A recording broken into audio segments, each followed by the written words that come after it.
പ്രീസ്റ്റിന്റെ വിജയത്തിന് ശേഷം ജോഫിൻ ടി ചാക്കോ സംവിധാനം ചെയ്ത് രാമു സുനിൽ കഥയെഴുതിയ സിനിമയാണ് രേഖാചിത്രം.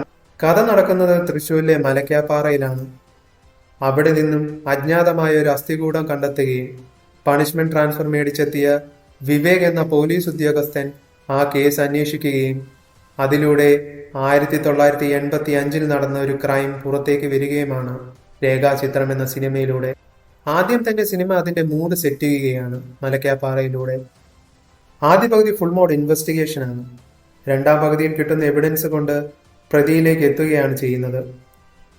തുടക്കം തൊട്ട് അവസാനം വരെയും ഇൻവെസ്റ്റിഗേഷൻ ത്രില്ലാക്കാൻ മുജീബ് മജീദിന്റെ മ്യൂസിക് വളരെ പങ്കുവഹിച്ചിട്ടുണ്ട്. രണ്ടാം പകുതിയിലേക്ക് ഈ മൊമെന്റ്സിൽ മുജീബിന്റെ BGM ഗംഭീരമാണ്. ആദ്യം തന്നെ ആരാണ് പ്രതിയെന്ന് റിവീൽ ചെയ്യുന്നുണ്ടെങ്കിലും ആ ഇൻവെസ്റ്റിഗേഷൻ ജേണിയെ ജോഫിന് ത്രില്ലിംഗ് ആയി നിലനിർത്താൻ സാധിച്ചു. പിന്നീട് പറയേണ്ടതാണ് റൈറ്റർ രാമു സുനിൽ. അദ്ദേഹം പഴയ കാലവും പുതിയ കാലവും നല്ല ഇൻട്രസ്റ്റിംഗ് ആയിട്ട് നല്ല ഡീറ്റെയിലിംഗ് കൊടുത്ത് എഴുതിയിട്ടുണ്ട്. കാരണം അത് സ്ക്രീനിൽ വരുമ്പോൾ പ്രേക്ഷകനെ ഒട്ടും കൺഫ്യൂസ് ചെയ്യിക്കാതെ എന്നാൽ ത്രില്ലൊട്ടും നഷ്ടപ്പെടുത്താതെയും നോക്കിയിട്ടുമുണ്ട്. നാഷണൽ അവാർഡ് വിന്നറായ അപ്പു പ്രഭാകറാണ് സിനിമയുടെ സിനിമാറ്റോഗ്രാഫർ. അദ്ദേഹം പഴയ കാലവും പുതിയ കാലവും നല്ലതുപോലെ ക്യാമറയിൽ പകർത്തിയിട്ടുണ്ട്. സിനിമയിലെ കോസ്റ്റ്യൂം അതുപോലെ തന്നെ സിനിമയുടെ സെറ്റിംഗ് അതിന് പങ്കുവഹിച്ചിട്ടുമുണ്ട്. ആസിഫ് അലി ഓഫീസർ വിവേക് എന്ന ക്യാരക്ടർ മനോഹരമായി തന്നെ സ്ക്രീനിൽ പ്രസന്റ് ചെയ്തു. ആ ഇൻവെസ്റ്റിഗേഷൻ ജേണിയിലൂടെ ആ ഓഫീസർ കടന്നു പോകുമ്പോൾ ഫീൽ ചെയ്യുന്ന ഇമോഷൻസ് ആസിഫ് അലി മനോഹരമായി തന്നെ കൈകാര്യം ചെയ്തു. പഴയകാല പെണ്ണിന്റെ സിനിമാ മോഹത്തെ അനശ്വര മനോഹരമായി തന്നെ അവതരിപ്പിച്ചു.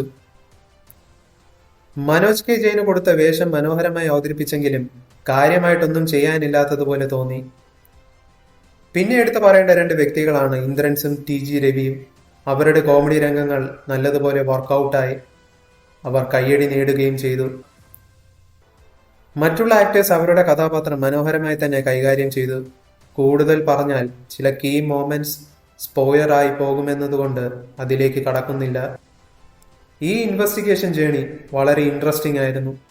ഒരിക്കൽ പോലും പ്രേക്ഷകനെ മടുപ്പിക്കാതെ കഥ അവസാനിക്കുമ്പോൾ ഫുൾ ക്ലോഷർ നൽകിയ ഒരു തിയേറ്റർ മസ്റ്റ് വാച്ച് എന്ന് പറയാമെന്ന സിനിമയാണ് രേഖാചിത്രം.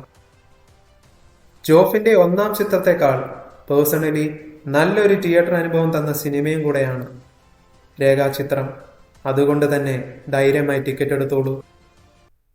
ഈ വീഡിയോ നിങ്ങൾക്ക് ഇഷ്ടപ്പെട്ടാൽ നിങ്ങൾ വീഡിയോ ലൈക്ക് ചെയ്യുക, ചാനൽ സബ്സ്ക്രൈബ് ചെയ്യുക.